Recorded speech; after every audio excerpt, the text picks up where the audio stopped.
দর্শক শুভেচ্ছা, ক্ষমতা নাকি জনতা, আপনি কোন পক্ষে? আমি কিন্তু সাধারণ মানুষের মতামত শুনতে আজকে এসেছি রাজধানীর কামরাঙ্গীরচর এলাকায়। আমি আসিফ সুমিত, একুশে টেলিভিশনের নিয়মিত আয়োজন জনতার কথা অনুষ্ঠানে সমসাময়িক ইস্যুতে তুলে ধরব সাধারণ মানুষের মতামত। আমাদের প্রত্যাশা দেশে শক্তিশালী গণতন্ত্র, আমরা চাই সরকারকে সহায়তা করতে। দর্শক, দরজায় কারা নড়ছে ত্রয়োদশ জাতীয় সংসদ নির্বাচন। মূলত ঢাকার 7 আসনের এই কামরাঙ্গীরচর এলাকার মানুষ কেমন জনপ্রতিনিধি চান জেনে নেব তাদের কাছ থেকেই। কামরাঙ্গীরচরে একজন জনপ্রতিনিধি চাই এরকমই, যেরকম ডাকলে যেরকম সবসময় পাই আমরা কাছে। রাস্তাঘাটে অনেক উন্নত করতে হবে, শিক্ষিত হতে হবে।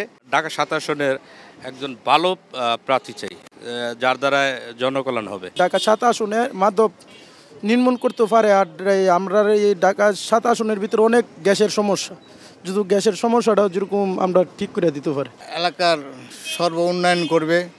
কামরাঙ্গীরচর বিশেষ করে যে সাধারণ মানুষ বিশাল গ্যাসের সমস্যায় ভোগে, আয়ের সাথে ব্যয় মিল খায় না, আর এখানে যে মাদকটা একটু বেশি। এইসব নিয়ে যারা যে প্রার্থী কাজ করবে, আমরা এমন একটা প্রার্থীকে বেছে নিতে চাই। ভালো জনপ্রতিনিধি চাই আমরা কামরাঙ্গীরচরে। 7 আসনে ভালো প্রার্থী চাই আমরা। আর এরকম একটা প্রার্থী চাই যে আমরা যখন ডাক দিলে পাই আপনার আশেপাশে তাকে এরকম একটা প্রার্থী চাই। কামরাঙ্গীরচরে এরকম একটা প্রার্থী চাইতেছি যে আমাদের যে সুখ দুঃখের সাথে যে সবসময় থাকবে, তাকে আমরা সবসময় এটা চাইতেছি আর কি। ভালো মনের একজন মানুষ চাই যে গরিবের পাশে তাহে সবসময় সহায়কারী কাজে লাগে, এতটুকু। অনেক ধন্যবাদ আপনাকে। দর্শক, আপনারা শুনছিলেন সাধারণ মানুষের প্রতিক্রিয়া। এবার আমি আরেকটি প্রসঙ্গে সাধারণ মানুষের কাছে যেতে চাই। খুলনায় আদালত চত্বরে দিনে দুপুরে গুলি করে এবং কুপিয়ে 2 জনকে হত্যার ঘটনা ঘটেছে। নির্বাচন সামনে রেখে আইনশৃঙ্খলা পরিস্থিতির এ ধরনের বিষয়গুলো সাধারণ মানুষ কিভাবে দেখছেন? আইনশৃঙ্খলা পরিস্থিতিতে নির্বাচন সম্ভব কিনা, তারা কি মনে করে? আইনশৃঙ্খলা যারা আছে তাদের ভূমিকা আরও শক্ত ভূমিকা পালন করতে হবে। তাহলে যদি আপনার এই সন্ত্রাসবাদ, উগ্রবাদ এগুলোর নিয়ন্ত্রণ করা যায়।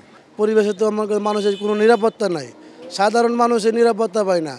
একটা অটো নিয়ে গেলে এরা ছিনতাই করে বা চাকু মাইরা গাড়ি নিয়ে যায়, তাহলে রাস্তায় মানুষের কোনো নিরাপত্তা নাই। দেশের আইনশৃঙ্খলা আরও বাড়ানো হোক। সন্ত্রাসীরা দিন দুপুরে কুয়ায় মারা জন্য খুলনায় হাইকোর্টের মধ্যে দেখলাম তো গুলি কইরা। আমরা চাইতেছি পুলিশের আর কিছু ক্ষমতা দেখ, সেনাবাহিনীও টাওয়াল দেখ, তার না হলে তো সামনে নির্বাচন আসছে, তো বিরানের মতো না সন্ত্রাসীরা। আইন শৃঙ্খলার পরিস্থিতি আরও একটু ভালো হওয়া উচিত। নির্বাচন যেহেতু সামনে, কঠোর হওয়া উচিত। আরও পরিস্থিতি সেনাবাহিনী যদি নামে বা আরও পুলিশ প্রশাসন আছে, যারাই আছে আমাদের সংস্থা, তারা যদি মাঠে কাজ করে, অবশ্যই নির্বাচন সম্ভব, সুন্দর হবে। আইনশৃঙ্খলা বাড়াই দেব, দিনে দুপুরে ডাকাতি মামলা এই সেই করে, মানে চাকু মারে রিক্সাওয়ালার থেকে লই জায়গা।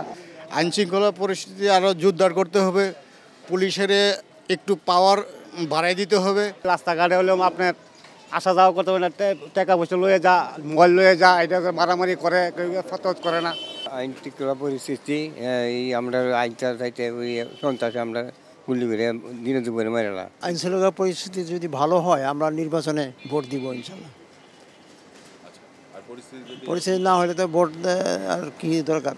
দিনে দুপুরে প্রকাশ্য দিবালোকে মানুষের সামনে মরে যাবে, মানুষকে মেরে ফেলবে, এটা তো আসলে কোনোদিনই কাম্য না। আইন শৃঙ্খলা পরিস্থিতি আরও উন্নত করা দরকার, নজরদারি বাড়ানো দরকার, গোয়েন্দা নজরদারি বাড়ানো দরকার, সেনাবাহিনীকে অ্যাক্টিভ থাকতে হবে, ডিবি, পুলিশ, র্যাব, যে অঙ্গ আইন শৃঙ্খলা রক্ষাকারী বাহিনী আছে, এগুলো মোটামুটি সবগুলোকেই খুব জোরদার ভূমিকা পালন করতে হবে, কারণ সামনে আসছে নির্বাচন। দিন দুপুরে মোবাইল রেখা দেয়, টাকা পয়সা রেখা দেয়, এইগুলা তো দেখার মানে কি আরও কঠোর মানে কি করতে হবে।